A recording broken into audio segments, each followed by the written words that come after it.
I wanted to stress again why we're looking at these things, and to me, it's to help us know that Christ and God's words are not slow. These prophecies have been written, and we're at a point and place where a lot of believers are getting to be scoffing at this and saying, we've heard this all of our lives. We're tired of hearing it. We keep saying the kingdom's coming, and it isn't here. And it's almost like a challenge to God to just force his kingdom on the earth to please them. And that's what's a little frightening. Yes. Yeah. And I am trying very hard to show you that Scripture is lining up with world events, and that the people who are making these decisions, by and large, are not aware of the prophecies that are being said. So when we look at these, I have to make a couple of assumptions that you as an audience know the scriptures that go with these, because we've looked at them 100 times. We're Christadelphians, we're very familiar with the fact that God is going to regather all of his people, and that when we see things like this, we know in our head something should click that, yes, this is God's prophecy coming true. So I just want to make sure you all know when we look at these current events, it's to substantiate what God has already said. Yes, Jesse?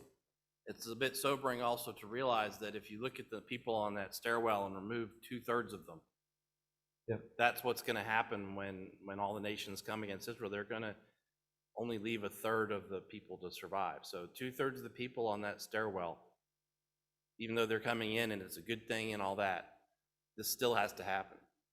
Well, it did happen during the Holocaust only 70 years ago. So you're right, there's another threat in Zechariah 14. We're well familiar with the passages, and we're all looking through a glass darkly, aren't we? None of us know for absolute 100% assurance how everything is going to fit together. We will only know in hindsight, but we're told during this time to keep watching and waiting, and like Randy was saying, stirring one another up to salvation. So in this one, we have some major pieces going on. This last year was the largest immigration since 2016 coming back to Israel. So I think it's pretty amazing. It says 22,050 people in all made the Jewish state in their new home this year, up 30% from the year before, but still below pre-COVID numbers. A total of 27,000 new immigrants arrived in Israel over 2021, representing 30% increase over the previous year's particularly low figures. The Immigration and Absorption Ministry, Jewish Agency, and Nefesh announced on Wednesday. The new arrivals included 4,000 immigrants from the United States, the highest figure since 1973. What war, Christadelphians, was 1973 in Israel? Yom Kippur War, exactly. So that was right after the Six-Day War in 1967. 30% rise over last year. Another 400 immigrants arrived from Canada, bringing the total number of immigrants in North America in 2021 to over 4,400, figures shown. France saw a 40% leap, with 3,500 arriving, the highest number in 4 years. There were 7,500 immigrants from Russia, 10% increase in 2020, and 3,000 from Ukraine this year, up 5%. How many Jews do we have in Ukraine right now? 75,000. And Israel's trying to get them ready to get out. Yes, Question. Randy. Last week or week before, you talked about the rise in anti-Semitism. Yep. Is this related to that, you think? Without a doubt. So I showed 2021 was the highest year of anti-Semitism in decades. And this is why I want to send you all the whole presentation. So if you missed a part of it, you can go back and look at it and see what's going on. But 2021 was the worst. There's all these UN resolutions against Israel. They said, okay, yes, what happened with the Holocaust is true and nobody can deny it. In the same breath, they said, by the way, Israel is going to be considered an apartheid state because of how you treat the Palestinians. So apartheid is not even close to the truth, but they're trying to make it stick so they can punish them like they did South Africa for something actually legitimate. So we know this is true. It says in Isaiah 10, on that day, a remnant in Israel, the survivors of the house of Jacob, will no longer depend on the one who struck them, but they will faithfully depend on the Lord, the Holy One of Israel. The remnant will return, the remnant of Jacob, to the mighty God. Israel, even if your people were as numerous as the sand of the sea, only a remnant of them will return, which is what Jesse was saying in context. The next one.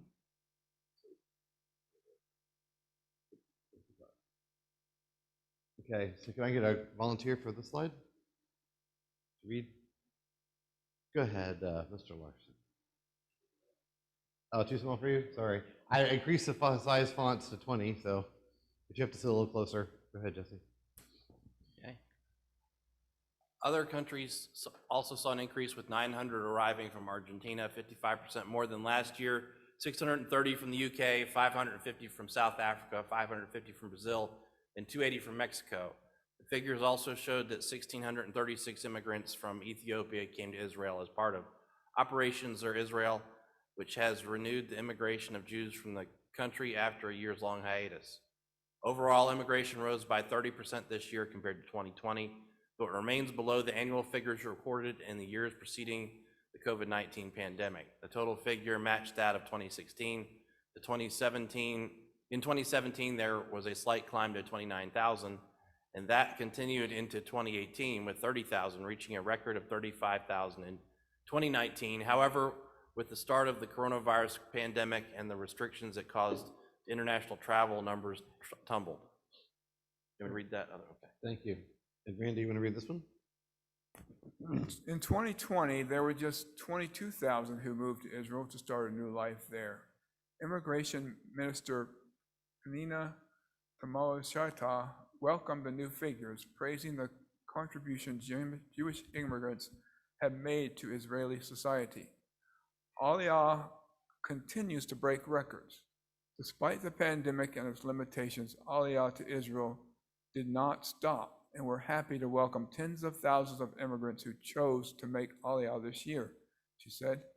Immigrants are an incredible growth engine for the Israeli economy and are a national economic and moral powerhouse for the nation. Okay, stop there. What country who does immigration ever says this about their immigrants? What did the United States do when the Irish came to America? We treated them horribly. We put what on every door? N-I-N-A,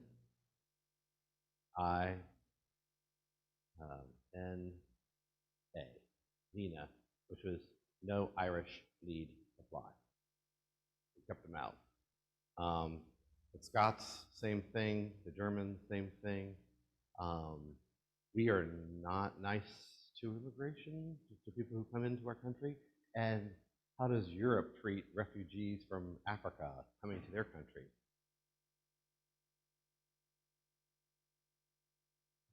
Horrible. Turn the boat around with all, 150 of you that are brimming over the sides and go back. Don't come to our country. So Israel looks at their immigration completely differently. It's like when they come in, they help our country. We're getting better. We're getting stronger. We're getting more powerful, and they bring something to the table. That is not how immigration is viewed by any other country on earth. I challenge you to find one that would accept this. So it's very, very different. Continue on, Randy. Tamala Shaita has attributed the rise in immigration to improvements her ministry has made in removing obstacles to immigration, the digitalization of the process, and better cooperation with consulates abroad. The national campaign to encourage immigration, called Israeli Horizons, has a budget of $35 million, 11.4 million US. And you said last time that their economy is a lot better because of these immigrants, that they have a lot of technology they bring with them, and Yeah. it really helps things. I mean, there's famous physicists, scientists, mathematicians from all over the world coming to Israel, and they're like, here's your house, here's a job. It's amazing how much differently they're treated than immigrants anywhere else in the world, and they are very positive about the effect they can have on society. So this is the part 2 of this, and I want you to see this. So we've got the figures in our head. How many people came last year? 22,000, okay? So how many do we have in Ukraine? 75,000. What if all of these people have to get out because of what's happening? It would be twice the numbers, more than twice the numbers of this year if they get them out. So I'm just trying to show you, this isn't a small thing. This is a major muscle movement that could bring 75,000 Jews, possibly, if Israel can get them all out in time, to America. Brian, you want to read this one? Can you read it okay? Okay. Orders IDF to be ready to assist amid fears of Russian invasion. Diaspora minister calls for Israel to prepare for emergency immigration of Ukrainian Jews. So he's telling the people, get ready. And I didn't even know before this that there is an Israeli government office that is dedicated to the diaspora. There's a minister of diaspora. In other words, finding out where the Jews are around the world and getting them back to Israel. Keep reading. Prime Minister Naftali Bennett called on Israeli citizens in Ukraine to leave the country immediately following a second meeting held with top security and diplomatic officials on Saturday due to the growing fears of an imminent Russian invasion.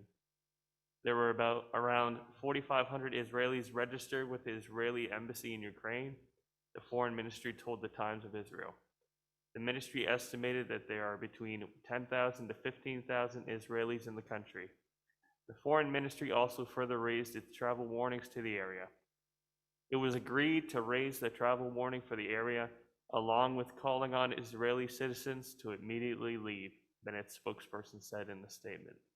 So there's something interesting here, that the number that they have is much lower than what is estimated in other places. Number 2, that he, as the Prime Minister of Israel, is calling all the Jews out of Ukraine to just come to Israel. I don't know of another country that would do that. You know, it's like the president of France saying all of the French in America need to leave and move to France. It'd be a pretty wild thing. So I'll go to Jesse and then you. Yeah, he says Israeli citizens. He doesn't say Okay. Jews. Well, it does in another place. He's asking them to come back. Yes. Americans to leave Ukraine. He did. So I don't know if you're going to touch, I assume you're going to touch on that. It's So coming. I'm not going to get into it. No, go ahead, because you're absolutely right. He told Well, I them was all. just saying Biden, because he was basically responding to Putin, Mhm. because they basically expect that Russia's going in this week, without a doubt. It's exactly, because there's been a lot of discussion in the press over whether he will start the invasion before the Olympics end or whether he'll wait until they're over. And there's been, I think, 3 cases before where he has done an invasion during an Olympics. So it's a pattern. Go ahead, Jacob. Sorry. Jesse, sorry. No. I just want to clarify something that you had said before about the immigration into Israel. Yeah. And the apparent disparity. It says you can move to Israel if you can obtain a visa from the Ministry of the Interior. However, Israel is not an immigration country. Despite being a modern liberal democratic country, it does not have laws and regulations that enable foreigners to settle in the country for long term. 3 laws are relevant to entering the Holy Land and making it your home. These laws are the law of return, the law of entry to Israel, and the citizenship law. So not everybody can come into Israel. They hand select. Yeah, they can, but they are very interested in getting the Jews back from persecuted areas. Jews and Jewish citizens or former Jewish citizens. Yep. But not everybody. I'm saying it's just when they're taking in their own. Right, I just wanted to clarify that, because you made it sound like it, Israel is accepting of everybody. No, and it's just the Jews. No, yeah. So that's it. We're in violent agreement. So anyway, we finished with this one, I think. The statement added that the amalgamation of the civil flights of the Israeli-Ukraine route will be examined, the foreign minister said, calls were being made to various airlines for them to assist with evacuating Israeli citizens from Ukraine. Let's see. Can I get a volunteer for this one? Yes, with good eyes. Jesse, you want to read it?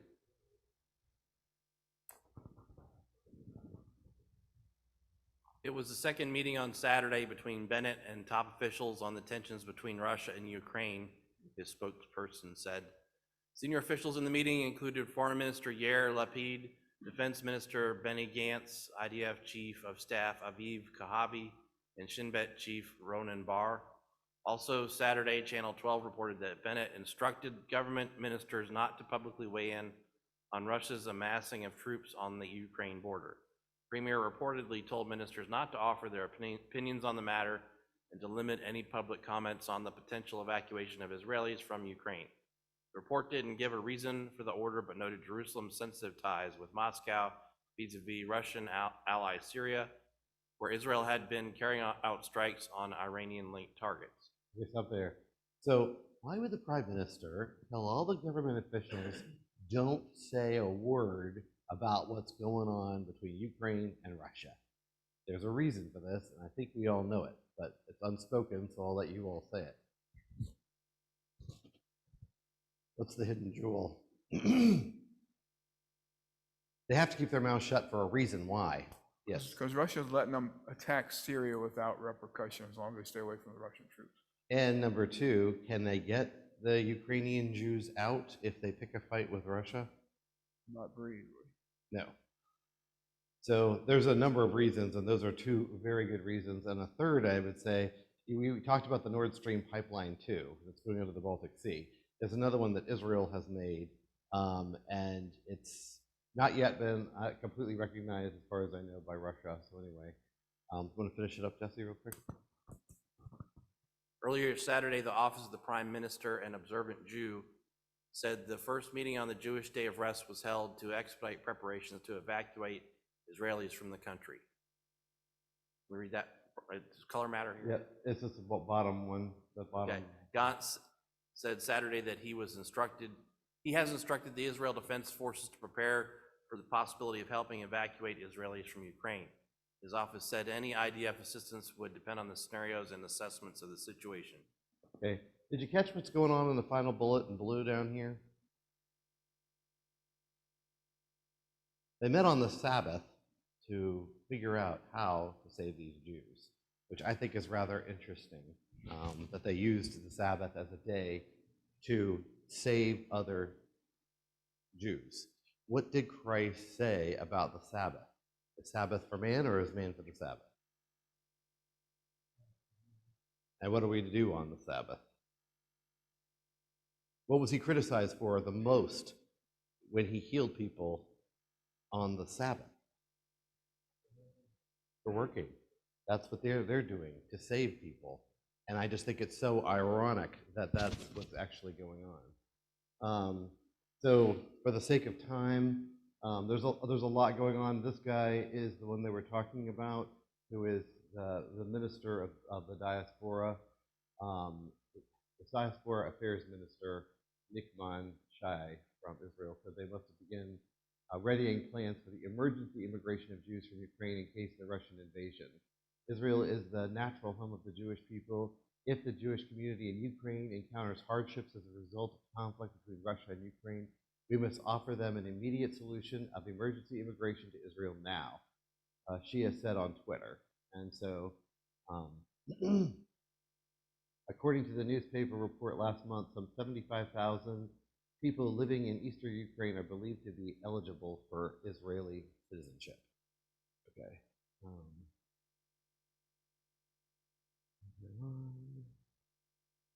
So there's a lot going on with this. Oh, I just wanted to show this one thing. The Holocaust up top. These were the cities with ghettos with the Jewish star in them, and then the transit cities are in red, and concentration camps are black dots. This is, I think, the total number of deaths for each one of these places in the Ukraine during the Holocaust. So it reminds you a lot of that incident when we're looking at this. And that's the end of that one. Let me go back. It'll come back up in just a second. I just got to go to the next one.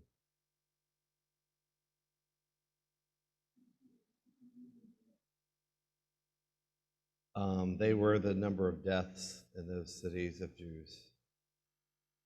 So really quick, I'm going to show you this. So last time we talked about the huge volcano in Tonga.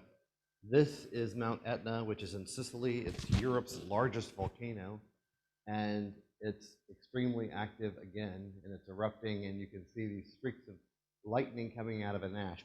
There was a video I wanted to show you because they had scientists going up the mountain to try to film what was going on and measure this and that. They got pummeled by red hot ash coming down the sky, burned through people's clothes. They literally ran down the mountain, and they're being hit left and right. So you can look it up on your phone, but it's unbelievable. And there's just screaming and yelling. People's heads are covered with blood because they got pelted by Mount Etna, which everybody regards as just a pretty tourist attraction.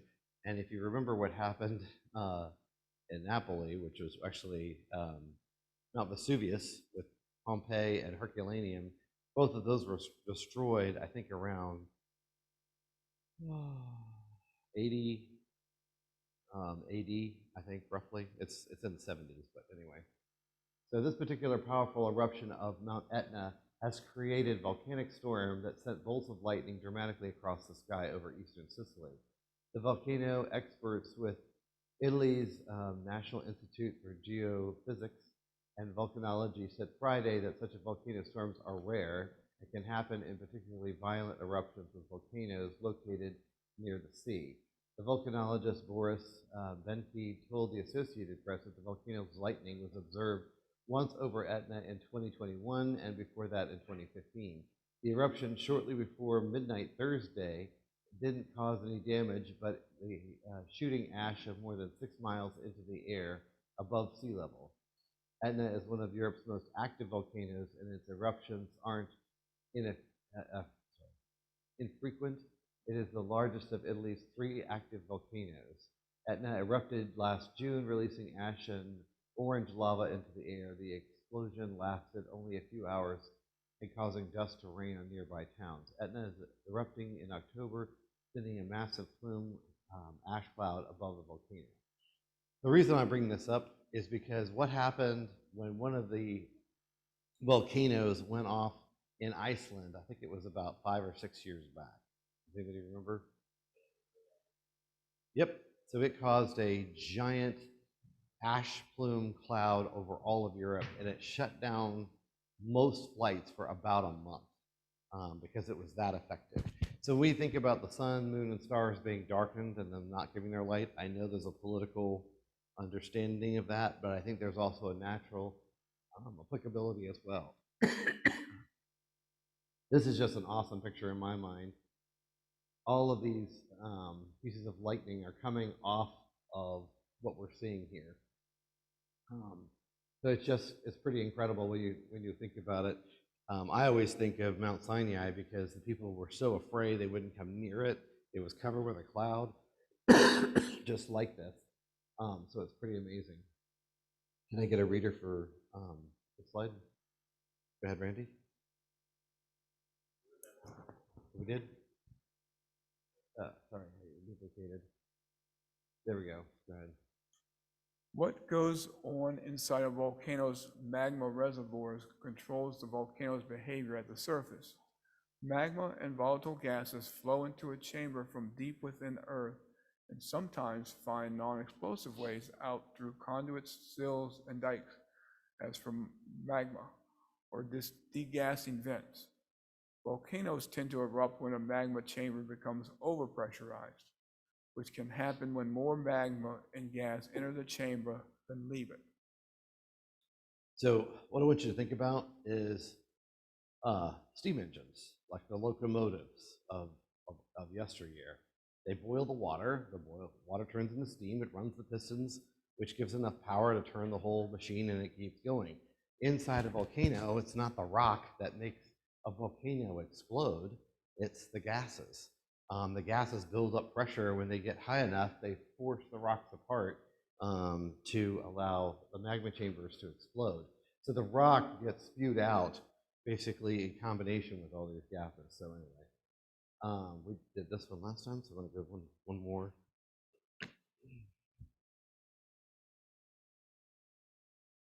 So in Canada, I was hoping my brother-in-law would be here today. They have had some fun incidents going on, haven't they? Yep. So if anybody knows anything about it, they can give a quick synopsis, but can I get you to read this one, Brian? Sure, why not? By late Saturday afternoon, the police had partly pushed back the protesters at the Ambassador Bridge, a critical point on the US-Canada border. Protesters flood Ottawa as police in Ontario face off with remaining trucks blocking a key bridge. In Ottawa, protesters push against snow and claims that they're extremists. Here's where the trucker protests are happening. Officers fire tear gas at protesters blocking traffic on the Champs-Élysées. Sure. To sustain the protests, organizers and volunteers have followed an intricate plan. An old falsehood resurfaces that Justin Trudeau is Fidel Castro's son. Things are not going well for him at the moment, by the way. It ain't been going well for a while. Border blockades hit auto production on both sides of the border. So this is a huge commerce problem because other than the supply chain being broken by US-Chinese relationships, now the border is blocked by truckers who are angry about all of the regulations in association with COVID. And so they're blocking the crossings of the borders, which I just thought was unbelievable. Yes, Randy? I heard from a Canadian yesterday that 30% of the Canadian exports into the US come through this bridge.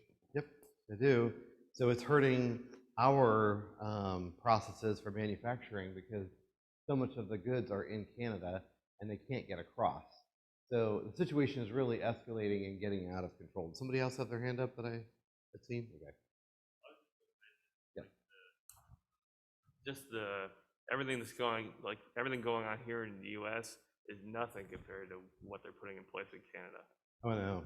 You know, it's like astronomical, which is why they're having these issues. Yeah, so they're extremely restrictive. People have been homebound. If you were caught outside of where you should be, you could be fined, I believe, several $1,000s. So the situation has reached a fever pitch, and Canada is always very compliant. So it's kind of rare to see this kind of violence and rioting going on. Yes, Jesse? I've heard Canadians say they must be Americans that came over. There's rumors that there are Americans assisting the Canadians with the protest. Oh, okay. They're kind of. I wonder how they explain that at the border. Why are you going into Canada? I'm going to help with their riots. And yeah. Rioting like Oh, you saw know, with BLM, right? This is just people driving their trucks to a particular place and saying, no, I'm not moving my truck. Right, so they blocked several of the bridges and several of the highways as a protest form, and it's been responded to. Can I get a reader for this one? Go ahead, Jesse. As protesters swarmed Canada's capital of Ottawa for the third weekend in a row to vent their anger about pandemic restrictions, the police in Windsor, Ontario struggled to tame a truck blockade at the Ambassador Bridge, a crossing with the United States that is vital to the supply chains of the global automotive industry. By late Saturday afternoon, the police in Windsor had partially pushed back protesters at the bridge, acting on a court order calling for them to disband by Friday night, and some trucks had left, but some demonstrators remained in place and the crowd swelled as the day progressed, even though temperatures were frigid. The police showed no sign of forcing the remaining protesters to leave. We don't have a time frame, actually. That's something that we're not imposing, said Deputy Chief Jason Belair of the Windsor Police in an interview outside a command center bus Saturday afternoon. They are professionals, they know what they're doing, and they are pacing themselves. Okay, great. So I'm going to skip to another part real quick because I want to, for the sake of time, I want to make sure I get to it.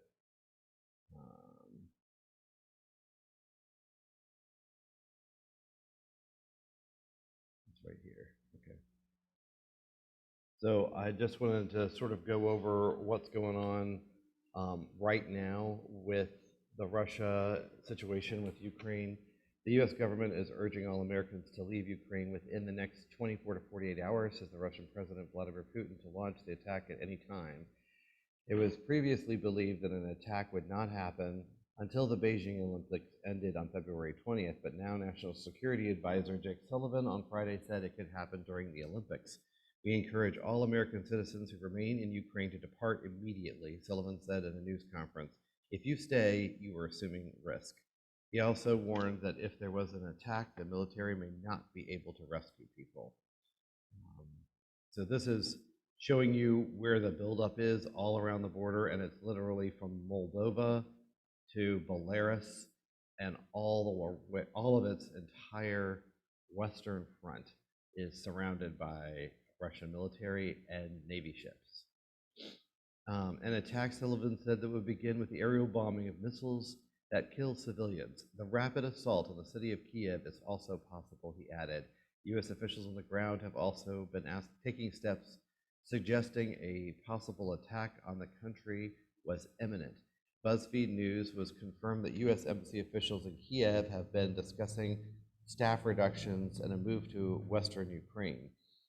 U.S. officials have also requested that the U.S. members of the Organization for Security and Cooperation in Europe, which has been tracking and monitoring ceasefire violations on the eastern border of Ukraine, be pulled out of the region. U.S. officials, BuzzFeed News has learned, have asked for U.S. members of the monitoring group, more than 40 people, to be out of the region by February the 15th. So you remember when we pulled out of Afghanistan, how quickly that was done. And in this case, they're basically telling people to get out. So is Israel, and it's probably shared intelligence we don't know that much about. But just to give you this infographic is really useful.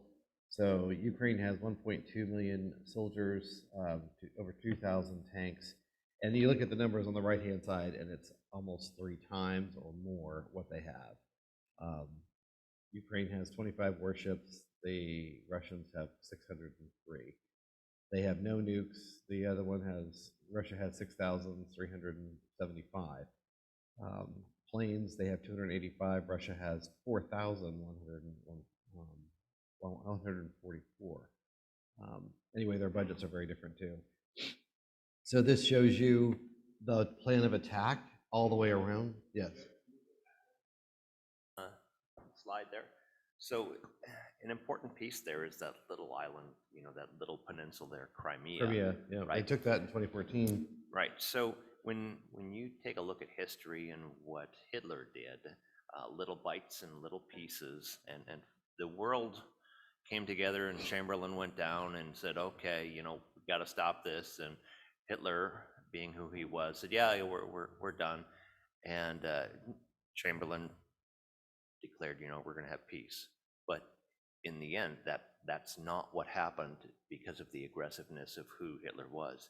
So the same thing is happening here with Russia. Little bits and pieces are being taken. The world is alarmed, and Russia will at one time say, okay, we're done. But in the end, they're not. They are a devouring lion or a bear. And the buildup here is so much worse than World War II. World War II was Germany, Italy, Japan. This time you got China and Russia linked together with other allies that are smaller. It's a much bigger deal because of what they can produce. Putin had a broadcast where he basically recognizes that, when you look at Russia compared to all the other players, there's not going to be a winner. He's basically threatening nuclear war if anyone else steps in. He's like, I'm done negotiating. Basically, it's just why the U.S. is picking up, hey, okay, this is going to happen soon. Right. But Putin's pretty much put all his cards on the table at this point. Basically, if anyone steps in there, nuclear war is going to happen. No one's going to win. That's exactly what he said. And he's asked for impossible terms. He wants NATO to roll back to pre-1990, which isn't going to happen. I want to show you that. This is the plausible plan of attack from all around and how they would get in. But that's why they've got troops on all the eastern, northern, and southern sides of Ukraine. And that's the area they want most. I'm sorry? Battle something, I can't remember, it's an acronym, sorry. Yeah. So they're just showing you where those are. I'm going to skip this because I want to show you why, but they're just talking about it's going to happen at any time. This was the playbook for 2016 when they had a buildup around it, just to show you it always works. They claim they have, as in the past, they're protecting Russians within their borders, and they claim to be mistreated, and they surround the nation, ask for the possible terms, and when they refuse, they invade. So this formula has worked very well for Russia, and they're using it again. I'm going to skip on from here because I'll show you. I want to answer the question of why does Russia need Ukraine so badly? And it's because, look at this chart, the pie chart down below of who all they export to. Russia, China, Germany, Belarus, Poland, US, Italy, Turkey, Switzerland. Serves perfectly for the Russians because they can give to their own people and not have to pay them anymore. Hold on one second. Did you want to speak to the slide? Go ahead. It's a Russian battalion tactical group, and it can have 800 to 1,000 troops. Yes, that's huge. So thank you for clarifying that. So this is talking about the different potentials for this. I wanted you to see the minerals are just so unbelievable here, and I'm gonna show you in actual numbers really quick. But the darker the color, the more rich the land is, and you can see the richest land is the closest to Russia, and they have a massive agricultural outpouring. So it says, yep, okay, here we go. So first in Europe proven for recoverable reserves of uranium ores. You know what that's needed for. Second place in Europe and 10th place in the world in terms of titanium ore reserves. Second place in the world in terms of exploration reserves for manganese ores, also needed for different alloys and different weapons. 3.2 billion tons, or 12% of the world's reserves. The second largest iron ore reserves in the world, 30 billion tons. Second place in Europe in terms of mercury ore reserves. Third place in Europe, 13th in the world for shale gas reserves and 22 trillion cubic meters. Fourth in the world by the total value of natural resources. Seventh place in the world for coal reserves. So you can understand as another nation why they can't let Ukraine go because of all the resources. Yes? It's probably about 10 years ago, I was reading an article on the population of Ukraine and why Russia has such interest in it.